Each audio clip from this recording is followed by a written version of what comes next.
ना पहचाना। उनकी आंखें दुनिया पर लगी हुई थी, उनकी आंखें अपनी खुशियों में लगी हुई थी, उनकी आंखें उन बातों में लगी हुई थी जिनका ताल्लुक जिस्म से है और रूह के साथ बहुत कम ताल्लुक था। हम 19 बाब में देखते हैं, लूका की इंजील 19 बाब उसकी 41 आयत से मैं पढ़ रहा हूं, और आपको मालूम होगा कि यह खतरनाक है कि हम मियादों को न जाने। यह खतरनाक है कि हम इस बात को ना जाने कि मसीह कब आएगा, और अगर हम ये नहीं जानेंगे तो हमारे लिए ये भला नहीं होगा। 41 आयत में लिखा है, जब नजदीक आकर शहर को देखा, मसीह खुदावंद आ रहे हैं, और कलाम मुकद्दस में लिखा है कि जब नजदीक आकर शहर को देखा तो उस पर रोया और कहा। यीशु मसीह यरूशलेम के करीब आया और उस पर रोया और रोने के साथ ये कहा, ये मसीह खुदावंद के अपने अल्फाज हैं, काश के तू अपने इसी दिन में सलामती की बातें जानता। बहुत से लोग सलामती की बातें नहीं जानते, वो अपने मन की रंगरलियों में रहते हैं। क्योंकि अगर ये मालूम हो जाए किसी को कि मसीह किसी वक्त भी आ जाएगा, या उसको ये पता चल जाए कि उसके आने का वक्त करीब है, क्या वो गुनाह में लज्जत उठाएगा? क्या वो बदी करेगा? क्या वो गुनाह में अपनी जिंदगी बसर करेगा?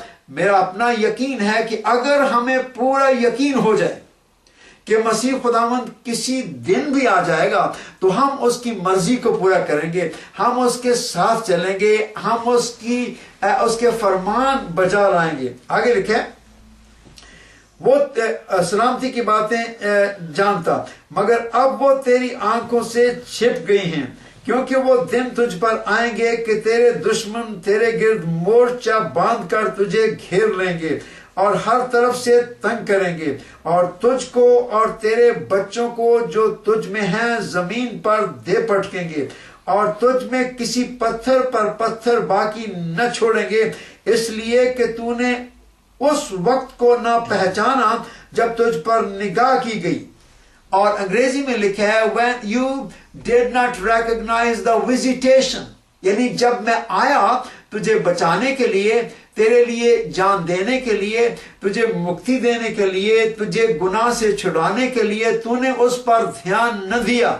अब तुझ पर मुसीबत आएगी। और जो मैं पढ़ रहा हूं उसका इशारा उस वक्त की तरफ है जब टाइटस गवर्नर ने हमला किया, और ये मसीह खुदावंद ने लोगों को बताया। हम तारीख में देखते हैं कि जिन शागिर्दों ने, जिन लोगों ने इस पर निगाह की, वो यरूशलेम को छोड़कर चले गए। तारीख जो लिखने वाले हैं वो बताते हैं कि टाइटस पहली दफा आया, उसने यरूशलेम का मुहासरा किया। यरूशलेम का मुहासरा करने के बाद पता नहीं क्या हुआ, लेकिन उसको वापस रोम जाना पड़ा। वो रोम चला गया, और इस दरमियान जो लोग मसीह के इस कलाम से वाकिफ थे वो यरूशलेम से निकल गए, क्योंकि उसके बाद जब दोबारा उसने मुहासरा किया यरूशलेम का, फिर उसने सबको तबाह कर दिया, सबको बर्बाद कर दिया। लेकिन बात जो यहाँ मसीह खुदावंद हमें बता रहे हैं कि ये मुसीबत तुझ पर आएगी क्योंकि तूने अपने उस वक्त को ना जाना जब मैंने विजिट किया, जब मैं आया तो तूने ना समझा, तूने इस पर ध्यान न दिया।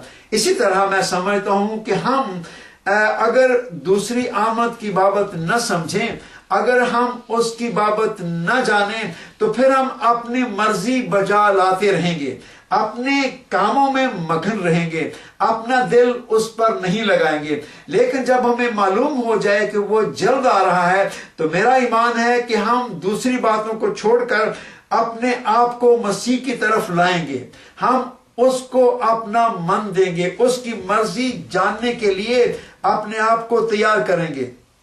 जमानों और अलामतों का जानना बहुत जरूरी है, अगर नहीं जानेंगे तो फिर तैयार नहीं होंगे। इस मुताला का मकसद सिर्फ ये है कि हम मसीह खुदावंद की दूसरी आमद के लिए तैयार हों।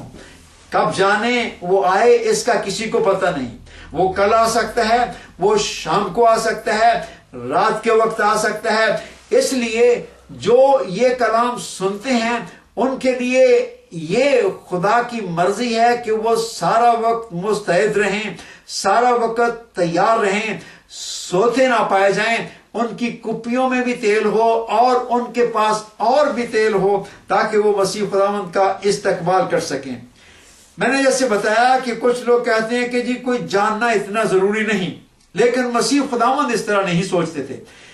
متی کی انجیل اگر 16 باب میں دیکھیں تو مسیح خداوند نے فقیہوں اور فریسیوں کو اس پر ڈانٹ ڈپٹ دی کہ وہ ان باتوں کو جاننے کے لیے تیار نہیں تھے، ان باتوں کو اہمیت نہیں دیتے تھے۔ ہم صرف یہ تعارف کے طور پر آج یہ پیغام دے رہے ہیں تاکہ آپ اس پیغام کو فالو کر سکیں، آپ اس کی پیروی کر سکیں۔ آئندہ دنوں میں ہم کلام مقدس میں جائیں گے، ہم وقتوں اور میعادوں کو کلام میں دیکھیں گے، ہم وقتوں اور میعادوں کو دنیا میں اور سیاست میں دیکھیں گے کیا ہو رہا ہے، اسرائیل میں کیا ہو رہا ہے، دنیا میں کیا ہو رہا ہے، اس کو دیکھیں گے۔ لیکن اس وقت ہم صرف یہ دیکھ رہے ہیں کہ جو لوگ اس کو اہمیت نہیں دیتے، جو لوگ جاننا نہیں چاہتے، اس کی بابت کلام کیا کہتے ہیں۔ اب تک میں نے یہ صرف کہا کہ ہنوک پہلا شخص تھا جس نے مسیح کی دوسری آمد کی پیشن گوئی کی، پھر روح القدس کا 1/3 حصہ جو ہے خدمت کا وہ دوسری آمد کی بابت ہے۔ ہم نے یہ بھی دیکھا کہ بائبل کا 1/3 حصہ دوسری آمد کی بابت ہے۔ جب خدا اس کو اس قدر اہمیت دیتا ہے تو اچھا ہے کہ اس کے لوگ بھی اس کو اہمیت دیں، اچھا ہے کہ اس کے لوگ بھی اس کو اہمیت دے کر اپنے آپ کو خداوند کے لیے تیار کریں۔ 16 باب میں دیکھتے ہیں متی کی انجیل، اس کے 16 باب میں یوں لکھا ہے، پھر فریسیوں اور فقیوں نے پاس آ کر آزمانے کے لیے اس سے درخواست کی کہ ہمیں کوئی آسمانی نشان دکھا۔ اس نے جواب میں ان سے کہا، شام کو تم کہتے ہو کھلا رہے گا کیونکہ آسمان لال ہے، اور صبح کو یہ کہ آندھی چلے گی کیونکہ آسمان لال اور دھندلا ہے۔ تم آسمان کی صورت میں تو تمیز کرنا جانتے ہو، مگر زمانوں کی علامتوں میں تمیز نہیں کر سکتے۔ انگریزی میں لکھا ہے یو ہیپوکریٹ۔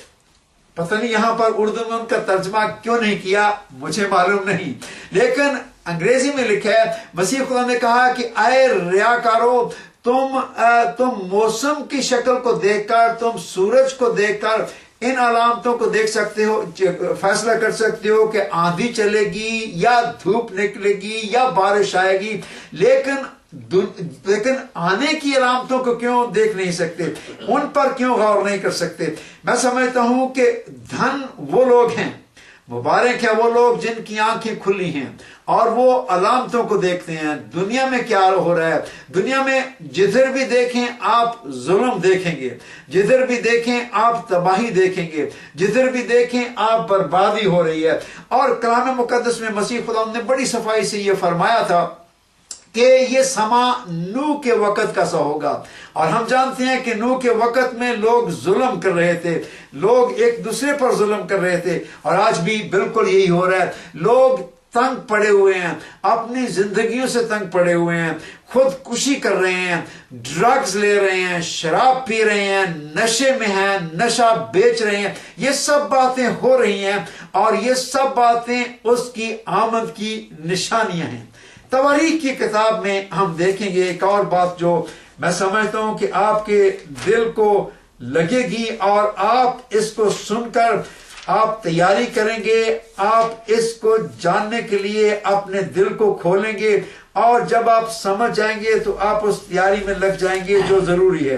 پہلی تواریخ پرانے عہد نامے میں لکھا ہوا ہے، اس کے 12ویں باب کی 32ویں آیت میں آپ کے سامنے پڑھ رہا ہوں۔ کرونیکلز انگریزی میں کہتے ہیں، دوسری تواریخ، اور اس کے 12ویں باب کی 32 آیت، 12ویں باب کی 32 آیت میں لکھا ہے کہ کچھ لوگ زمانوں کو جانتے تھے، کچھ لوگ وقتوں کو جانتے تھے، اور وہ ہوشیار لوگ تھے۔ 32 آیت میں لکھا ہے، اور بنی اشکار میں سے ایسے لوگ جو زمانہ کو سمجھتے اور جانتے تھے کہ اسرائیل کو کیا کرنا مناسب ہے۔ ان کے سردار 200 تھے اور ان کے سب بھائی ان کے حکم میں تھے۔ مطلب اس کو پڑھنے کا